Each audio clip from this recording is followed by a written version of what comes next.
सदगुरु श्री अभिलाष साहब जी कहते हैं, सुख ढूंढ रहे तुम वन में, गिरी गौहर के कंदर में, पर नहीं पता तो पाया हुआ है तेरे अंदर में। यही सुख तो ढूंढते हैं, लेकिन वो सुख बाहर नहीं है, अंदर है।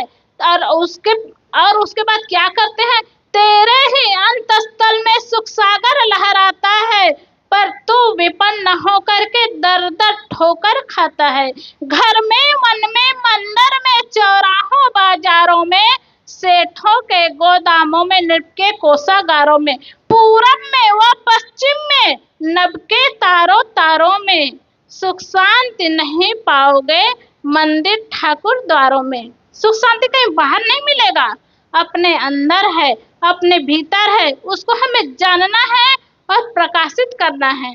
आगे संत और कहते हैं, जब मन विषयों से मुड़कर अपने में आ जाएगा, सब चंचलता को तजकर स्थिरता को पाएगा, तब सुख का स्रोत खुलेगा जो है अनंत अपने में, और इसको पाकर फिर मन को नहीं होगा दुख सपने में।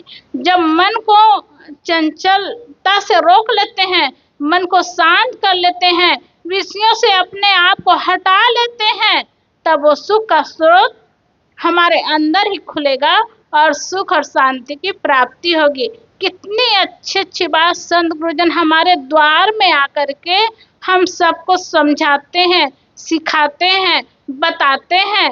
बस पकड़ने वाले चाहिए, और पकड़ लेंगे, सही ज्ञान मिल जाएगा, तो कहीं दर दर भटकने की आवश्यकता नहीं।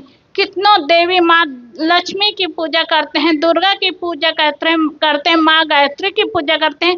हर घर में माँ है, वो असली देवी है, बहन है, असली देवी है। वो घर में पत्नी है, जो घर को संभाल रही है, वो देवी है। क्या उस देवी को हम कभी देखे हैं? अरे घर में ही देवी है, क्योंकि संत जन यही तो बात बताते हैं ना, बाहर मत भटको, बाहर मत ढूंढो, जहाँ हो, जिस जगह हो, वहां समझो, जानो और परखो। एक जगह कहे हैं, 1000 फूल कम है एक माला बनाने के लिए, 1000 दीपक कम है एक आरती सजाने के लिए, 1000 बूंद भी कम है एक समुद्र बनाने के लिए, परंतु एक अकेली स्त्री काफी है घर को स्वर्ग बनाने के लिए।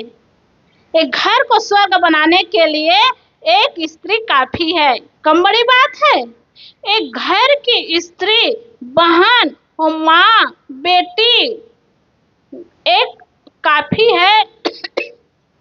अगर वो समझदार हो जाए, संस्कारित हो जाए, शिक्षित हो जाए, तो घर स्वर्ग बन जाएगा। अभी सुन रहे थे ना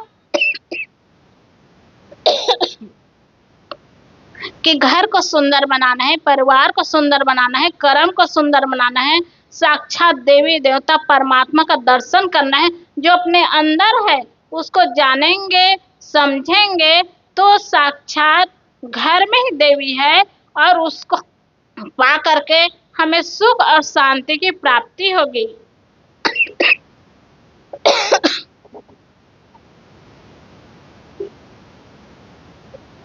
बंद कर। इसीलिए हम सबको चाहिए अपने आप को सुंदर बनाएं, अपने जीवन को सुंदर बनाएं, अपने कर्म को सुंदर बनाएं, और जिस भगवान को मानते हैं, राम की पूजा करते हैं, सब जगह राममय हो गया है, और 22 जनवरी को अयोध्या में राम मंदिर बनाना, तो पूरा घर घर राममय बन जाए, तो दूसरा दीपावली मनाना शुरू हो गया। अयोध्या की मंदिर जब से बने, उनकी स्थापना हुई, और दूसरा दीपावली मनाए, तो कैसे मनाए? हर घर दीपक जलाए, दीपावली जैसे सब लोग अपने घर के आंगन में बढ़िया फूल सजाए और आरती जलाए, और कितना बढ़िया बनाए। भगवान राम जिसको भगवान कहते, भगवान कहते क्या होता है? भग्न कर दिया वान, जिसको कहते हैं भगवान, जिन्होंने अपने सारे बुराइयों का त्याग कर दिया, वो भगवान है।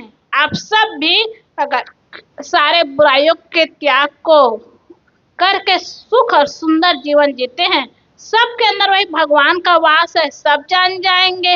और वही श्री राम की बात आती है, और जिनकी हम पूजा करते हैं वो कहाँ से उनकी शुरू हुई स्थापना, और कहाँ से नाम बढ़ा, कैसे नाम बढ़ा, वैसे परिवार में रह करके, पारिवारिक जीवन जी करके, त्याग तपस्या का जीवन जी करके उनका नाम अजर अमर हो गया। और वही श्री राम कहते हैं, प्रातः काल उठकर रघुनाथा और माता पिता, अरे भाइयों के मुख से आवाज ही नहीं आ रही है। प्रातः काल उठकर रघुनाथा माता पिता, गुरु नावई माथा। सबको तो याद है, सब रामायण पढ़ने वाले हैं, आवाज कैसे नहीं आ रही है। प्रातः काल से रामचंद्र जी उठते थे और माता पिता को प्रणाम करते थे। एक कम बड़ी बात है। मातृ देव भव, पितृ देव भव, आचार्य देव भव, अतिथि देव भव, ऐसे संत गुरुजन समझाते हैं। श्री राम जी वही तो किए, माता पिता को देवी और देवता माने और प्रातः काल उठते ही प्रणाम किए, और यही उपदेश सिखाए कि प्रातः काल उठ करके माता पिता को प्रणाम करना चाहिए। ऐसा क्यों सिखाए? इसलिए कि जगत जननी जो माता होती है, कितना कष्ट सह करके, तकलीफ सह करके जन्म देती है। कम बड़ी बात है। 9 महीना अपने गर्भ में रखती है, और उसके बाद जब जन्म देती है ना सज्जनों, जितना दुख और तकलीफ माता को जन्म देने के समय होता है, उससे ज्यादा दुख और तकलीफ कहीं नहीं होता। वैज्ञानिक बताते हैं कि एक माँ जब बच्चे को जन्म देती है ना, तो 57 यूनिट दर्द सहती है कहते हैं, और हर व्यक्ति सिर्फ 45 यूनिट दर्द सह सकते हैं। और एक माँ जब बच्चे को जन्म देती है ना, तो 57 यूनिट दर्द सहती है। और 57 यूनिट दर्द कितना होता है? एक साथ 20 हड्डी के टूटने के समान दर्द होता है। आदमी की एक हड्डी टूटे ना और दर्द होगा तो आदमी परेशान हो जाएंगे, रात भर कराहेंगे, सुई लगाएंगे, दवाई खाएंगे, रात भर छटपटाते रहेंगे। एक हड्डी टूटे तब, और एक साथ 20 हड्डी टूटे तब उनकी क्या दुर्दशा होगी। लेकिन ये माँ जब बच्चे को जन्म देती है तो इतना कष्ट सहती है, इतना दुख सहती है, तकलीफ सहती है, तब बच्चे को जन्म देती है। इसलिए कहते हैं ना, माता ने जो कष्ट उठाया वह ऋण कभी न चुकाया नहीं जा सकता। उंगली पकड़कर चलना सिखाया, ममता की दी शीतल छाया, उनकी गोदी में पलकर हम कहलाते होशियार, हम पर किया बड़ा उपकार। माँ का कितना बड़ा उपकार है। इसीलिए तो ऋषि मुनि कहे मातृ देवी भव, मातृ देवो भव। माता देवी है, माता का स्थान पहले है, माता का नाम पहले आता है, माता देवी है। इसलिए माता की पूजा करना तो आरती घुमा करके, अगरबत्ती जला करके पूजा नहीं करना है। पूजा करने का मतलब है उनका सम्मान करना, आदर करना, और बुढ़ापा के समय दुख और विपत्ति आए उनके जीवन में तो सहारा देना, सहयोग करना, ये माँ की सेवा करना है। लेकिन माँ का ऋण तो नहीं चुकाया जा सकता। एक बार ऐसे संत प्रवचन दे रहे थे और कह रहे थे माता का बहुत बड़ा उपकार है, माता का उपकार नहीं चुकाया जा सकता। तो एक व्यक्ति ने कहा नहीं, ये संत की बात नहीं थी, घर में बातें हो रही थी। माँ कह रही थी कि बेटा मैं जन्म दी हूँ ना, मैं पाली पोसी, तुम उनका ऋण नहीं चुका सकते, नहीं चुका सकते। तो बार बार जब सुनते हैं, डॉक्टर बने थे, तो उन्होंने कहा अच्छा माँ पूरा बिल बना करके देना, और बार बार मुझे यही सुनाती हो कि नहीं चुका सकते, नहीं चुका सकते, पूरा बिल बना करके देना, पूरा पैसा मैं पटाऊंगा और सुनना नहीं पड़ेगा कि माँ का क्या उपकार है। तो उन्होंने कहा अच्छा ऋण चुकाओगे? कहा हाँ मैं ऋण चुकाऊंगा। वो डॉक्टर था, बहुत पैसा वाला था। तो माँ कही अच्छा बेटा मुझे 1 दिन का समय देना, ऋण चुकाना है तो 1 दिन का समय देना। तो डॉक्टर ने कहा अच्छा इतना बार बार सुनाती हो, लेकिन एक दिन का ही समय मांगी। तो कहा मुझे 1 रात का समय मेरे लिए पूरा ऋण हो जाएगा, 1 रात का समय देना। तो उन्होंने कहा ठीक है। अब 1 रात को बेटा माँ के पास सोया। माँ क्या करती है, जब बेटा डॉक्टर था ना, नींद आने लगी, तो नींद आने लगी उसी समय माँ क्या करती है, एक गिलास, माँ कहती है बेटा मुझे पानी दो, मुझे पानी दो। अब नींद लग रही थी, लेकिन वो सोचा चलो आज तो ऋण चुकाना है। वो उठा, एक गिलास पानी दिया, एक गिलास पानी दिया, बस एक घुटका बस पियो। एक घुटका पिया, पूरा गिलास भर पानी को उसके बिस्तर में डाल दी। उनको गुस्सा तो आया, लेकिन चुकाना था ना ऋण। फिर सोया, फिर सोया, थोड़े समय में फिर कहने लगी बेटा मुझे पानी दो, प्यास लग रही, पानी दो। बेटा फिर उठा, फिर पानी, माँ एक घुटका पी और गिलास भर पानी को फिर बिस्तर में डाल दी। पूरा बिस्तर भीग गया। अब बिस्तर भीग गया तो अब उनको बहुत गुस्सा आ रहा था, लेकिन ऋण चुकाना था ये बात थी ना, तो फिर सो रहा था। और गीले बिस्तर में सोए तो कैसे नींद आए, नींद तो नहीं आ रही थी। अब जैसे तैसे इधर उधर करके सो रहा था, और सो रहा था। माँ फिर कहती बेटा प्यास लग रही है, पानी दो, पानी दो। तो उनको बहुत गुस्सा आया, और गुस्सा आया, कुछ बोला नहीं, फिर पानी दिया। और पानी दिया तो माँ बस एक घुटका पी, और पीते ही पूरा पानी फिर बिस्तर में डाल दी। तो उस व्यक्ति को बहुत गुस्सा आया, और उन्होंने कहा, और गुस्सा में ये कहा बुढ़िया बार बार पानी पानी पानी पानी चिल्लाती हो और पानी पीती नहीं, पूरा बिस्तर गीला कर दी, अब मैं कैसे सोऊंगा। तब माँ कहने लगी बेटा तुम तो ऋण चुकाने आए हो ना, गुस्सा दिखाने आ गए।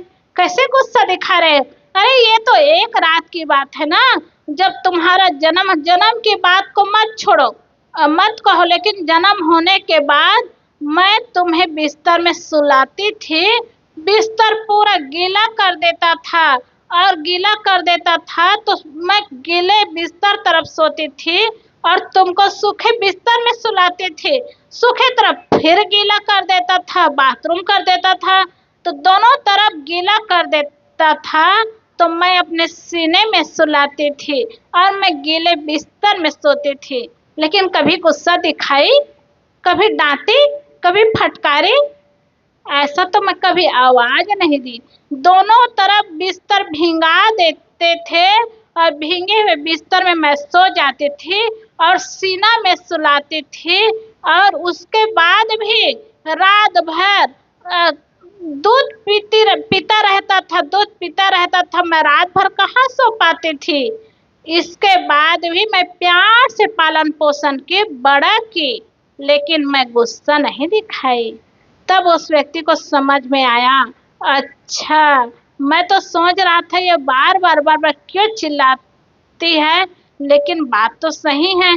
बिस्तर गीला हो जाने के बाद भी माँ सोती थी, हम लोग को सीने में सुलाती थी, और उसके बाद भी प्यार देती थी। सज्जनों एक जने दो जने की बात नहीं, जितने लोग बैठे ना कुर्सी में, सबकी बात है। जिनकी माँ है, माँ के आंचल में पले हैं, बढ़े हैं, सब ऐसा किए हैं। जब छोटे रहे बिस्तर को गीला किए, और इतना प्यार से माता पाली पोसी। बड़ा होने के बाद यही कुर्सी में बैठने वाले भाई लोग अगर बड़ा होने के बाद बूढ़ी माँ को उनके आंखें गीली करे, कितना बड़ा दुख होगा, कितना कष्ट होगा, कितनी पीड़ा होगी। जब छोटा रहा तो बिस्तर गीला करने वाला रहा, अब बड़ा होने के बाद आंखें गीला करे, ये कौन सी समझदारी है, कौन सा ज्ञान है। कितनों देवी देवता की पूजा करे, कितनों परमात्मा की पूजा करे, भगवान को माने, परमात्मा को जाने, आत्मा ही परमात्मा है, आत्मा ही परमात्मा है। मैं शुद्ध चेतन हूँ, ज्ञान स्वरूप हूँ, अहम शुद्ध चैतन्य ज्ञान स्वरूपम, अजर हम अमर हम अखंडम अनुपम। ये सही ज्ञान भी जान जाए, लेकिन व्यवहार को सुंदर न बनाए सज्जनों, जीवन बिगड़ जाए तो क्या फायदा। जिस घर की देवी, जिस घर की लक्ष्मी, जिस माँ की सेवा न हो, माँ का सम्मान न हो, तो असली देवता को कहाँ समझे। इसीलिए तो हमारे पूर्वज लोग मातृ देवी भवा, माता देवी है, ऐसा समझाते हैं। दूसरी बात कहते हैं पितृ देव भवा, पिता देवता है। क्यों देवता है? इसीलिए कि कमा कमा करके अन्न खिलाने वाले पिता हुए, उंगली पकड़ करके चलने के लिए सिखाने वाले पिता हुए, और एक एक पैसा इकट्ठा करके धन का हकदार बनाने वाले पिता हुए। आज जितने कुर्सी में बैठे ना, सब धनवान हैं, जमीनवान हैं, घर वाले हैं, क्योंकि जो घर में रहते हैं, जिनकी जमीन है, जिनके खेत है, जिनका मकान है, आप सबके पिताजी के देन है, और वही पिताजी दिए हैं। और बुढ़ापा में वो पिताजी को दुख हो, तकलीफ हो, पीड़ा हो, तो कितना कष्ट होगा, कितना दुख होगा। इसीलिए हमारे भारतीय नियम यही बताते हैं, संत जन यही बताते हैं कि घर में व्यवहार को सुंदर बनाने के लिए पहला स्थान माता पिता का होता है। उसका सम्मान करे, आदर करे, प्रेम दे। छोटे थे तो बिस्तर जरूर गीला किए, ऊपर व्यवस्था था, लेकिन बड़े होने के बाद आंखें गीले करना, ये व्यवस्था नहीं, व्यवस्था नहीं है, कुसंस्कार है। इसीलिए बड़े होने के बाद माँ की आंखें कभी गीला ना हो, ऐसा व्यवहार बनाना चाहिए, ऐसा कर्म बनाना चाहिए। तो माता देवी है, पिता देवता है। आचार्य कहते गुरु को, गुरु जो ज्ञान देते हैं, ज्ञान की बात बताते हैं, चलना सिखाते हैं, सुंदर जीवन जीना सिखाते हैं, वो गुरु होते हैं। गुरु का अर्थ ही होता है गु नाम अंधकार और रू नाम प्रकाश, अर्थात जो अंधकार से प्रकाश की ओर जीवन ले जाए, वो गुरु होते हैं। और हमारे संत गुरुजन वही दिए हैं, वही किए हैं। सज्जनों, मैं केवल ये बातें नहीं बोल रही, मेरा खुद का अनुभव है, और मेरा ही अनुभव नहीं, यहाँ जितने मंच में बैठे हैं ना, सबका अनुभव है कि गुरु के शरण में आए तो अंधकार हट गया और जीवन में पूरा प्रकाश हो गया। मैं यतीम साहब को आज ऐसे हंसी विनोद में कह रही थी कि साहब, आपके तो भाई भी नहीं है, बहन भी नहीं है, आप तो राजा है। देखो अकेले हैं, वो संत अकेले हैं। इनके पिताजी टीचर थे, टीचर है अभी, लेकिन टीचर थे, रिटायर हो गए। तो इनके भाई बहन और नहीं है, अकेले हैं। अब कमी थोड़े धन के, लेकिन गुरु के ज्ञान पाए, गुरु के मार्ग में सब कुछ का त्याग करके, मोह का त्याग करके गुरु के शरण में आ गए। तो मैं ऐसे मजाक कर रही थी, साहब आप तो अपने घर के राजा है, न भाई है न बहन है, लेकिन उसका मोह छोड़ दिए।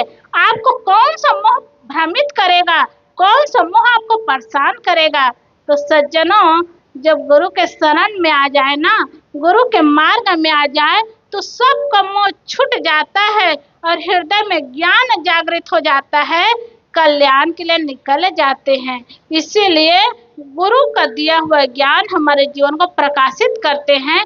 इसलिए गुरु को देवता कहते हैं। अतिथि देवो भव, अतिथि कहते हैं जो मेहमान आते हैं, जिनके आने का दिन तारीख समय पता नहीं रहता, वो अतिथि होते हैं। अतिथि देवता क्यों कहते हैं? इसीलिए कि जिस घर में अतिथि आते हैं ना, अतिथि का सम्मान होता है, उस घर में सुकृति और संपत्ति बढ़ती है। और जिस घर में अतिथि का सम्मान नहीं होता ना, वो उसर जमीन की तरह उन्नतिहीन हो जाते हैं। इसलिए कभी घर में अतिथि आए, उनका सेवा होना चाहिए, सम्मान होना चाहिए। उनका घर दिन प्रतिदिन बढ़ता जाता है, विकास होता जाता है। इसलिए 4 जने हमारे पूर्वज ने अतिथि देवता माने हैं। मातृ देव भव, पितृ देव भव, आचार्य देव भव, अतिथि देव भव। और चारों देवता की पूजा करेंगे, सम्मान करेंगे, आदर करेंगे, तो हमारी आत्मा रूपी परमात्मा का साक्षात्कार होगा और हम उसको समझ पाएंगे, जान पाएंगे, और उसमें हम स्थित हो पाएंगे। रहते तो हैं लेकिन जान नहीं पाते। इसलिए सज्जनों, माताओं, कहीं देवी देवता भगवान के लिए न हमें जाने की जरूरत है, न भटकने की जरूरत है, बस समझने की जरूरत है और जीने की जरूरत है। संत गुरुजन मंच में आकर के ऐसे बोल रहे, बता रहे, बेकार की बात नहीं बता रहे हैं, यही बता रहे हैं कि कहीं भटकाव ना हो, कहीं भटकन ना हो, बस सुख और शांति का जीवन बीते। इसलिए सुख और शांति का जीवन हम सबको बिताना है और हम सबको अच्छा जीवन जीना है। तो जो देवी है, जो देवता है, असली वास्तविकता को जान समझ करके जीवन को सुंदर बनाएंगे और सुंदर बना करके सुंदर जीवन जिएंगे। लेकिन सज्जनों, सब जगह संत महात्मा ज्ञान की बात बताते हैं, समझने वाले के लिए छोटी सी बात उनके जीवन को परिवर्तन कर देता है। लेकिन नहीं समझ पाते ना, तो कितना ज्ञान की बताओ उनके लिए बेकार होता है। जैसे हाथी को गोद में बिठाना बहुत कठिन होता है। कोई हाथी को गोद में बिठा सकते हैं? हाथी को गोद में बिठाना बहुत कठिन होता है। मच्छर को कपड़ा पहनाना बहुत कठिन होता है। चींटी को लिपस्टिक लगाना बहुत कठिन होता है। वैसे ना समझ व्यक्ति को समझाना भी बहुत कठिन होता है। यहाँ ना समझ व्यक्ति तो कोई नहीं है, सब समझदार है। लेकिन समझदारी के साथ साथ व्यवहार करना है, कर्म करना है, जीवन को सुंदर बनाना है, ये जीवन की सफलता है। तो हम सबको चाहिए कि सुंदर जीवन जीना है, सुंदर कर्म करना है, व्यवहार को सुंदर बनाना है। तो हम सबको आचरण को सुंदर बनाना ही पड़ेगा। इसलिए कहते ना, इफ वेल्थ, इंग्लिश का ने कहा है, if wealth is last nothing is last, if health is last something is last, but if character is last everything is last. अर्थात धन खोया तो कुछ नहीं खोया, धन फिर आ जाएगा। स्वास्थ्य खोया तो कुछ खोया, और चरित्र खो दिया तो सब कुछ खो दिया। इसलिए अपने चरित्र को बना करके रखे, सुरक्षित रखे, और वही जीवन को ऊंचा बनाता है, जीवन को महान बनाता है, और जीवन को सुख भी देता है। और वही असली संपत्ति है, असली धन है। हमारे संत गुरुजन यही ज्ञान बताते हैं, जीवन जीने की कला सिखाते हैं, और इसी के माध्यम से हम लोग को सही ज्ञान मिलता है, जीवन जीने का ढंग हम लोग को आता है। हम सबको चाहिए जीवन को सुंदर बनाना है, सुखमय बनाना है, शांतिमय जीवन जीना है। अपने सब के घट में परमात्मा का वास है, उसको जानना है और समझना है, और जान समझ करके सुंदर जीवन जीना है। और सज्जनों, यहाँ बहुत लोग बैठे हैं, सब लोग देख रहे हैं। एक छोटी सी बेटी यहाँ सामने बैठी थी, उनका मन होता है ना तो बंदगी करने आती है, सबकी बंदगी करती है। देखिए, छोटे से बच्चे का कितना पवित्र मन होता है, कहीं विकार नहीं रहता। जब मन हो तब की बात है, तो अच्छा मन रहता है, बंदगी करने आ जाती है। और मन ना हो ना तो बुलाओ तब भी बंदगी नहीं करती। उनका मन है तो सबकी बंदगी करती है। और यहाँ बैठ करके ना जब सुनती है तो सर को ऐसे हिलाती, मैं उनको देखती रहती हूँ, सर को ऐसे हिलाती है, ऐसे ऐसे करती, तो ऐसा लगता है मानो एकदम सब बात को समझ रही है। लेकिन बच्चे हैं, जब ध्यान से सुनती है तो अच्छा लगता होगा, तो ऐसे सर को हिलाती है। मैं यही बता रही हूँ कि हर व्यक्ति का मन इतना निर्मल होता है, पवित्र होता है। अभी सुन रहे थे ना, मन को निर्मल और पवित्र बनाना है तो सुख का साम्राज्य हम अपने अंदर है, और उस वास्तविकता को जानना है। हमारे संत गुरुजन यही ज्ञान की बात बताए और हम लोग को जीना सिखाए। हम सबको चाहिए ऐसे जीवन जीना है और अपने जीवन को सुंदर बनाना है। ये सुंदर अवसर का लाभ उठाए, जीवन को सुंदर बनाए, पवित्र बनाए। आप सबको हृदय से यही शुभकामना देते हुए अपनी वाणी को मैं विराम करती हूँ। एक बार ठीक से जयकारा लगाइएगा। अब वाणी भी बंद हो रही है, अब तो और कभी समय नहीं आएगा आप लोग के बीच में बैठने का, बोलने का। तो सदगुरु कबीर साहब की डंका बजा ले, जयकारा लगा ले। एक बार सब मिल करके जयकारा लगाइएगा। सदगुरु कबीर साहेब की, सदगुरु अभिलाष साहेब की, साहेब बंदगी।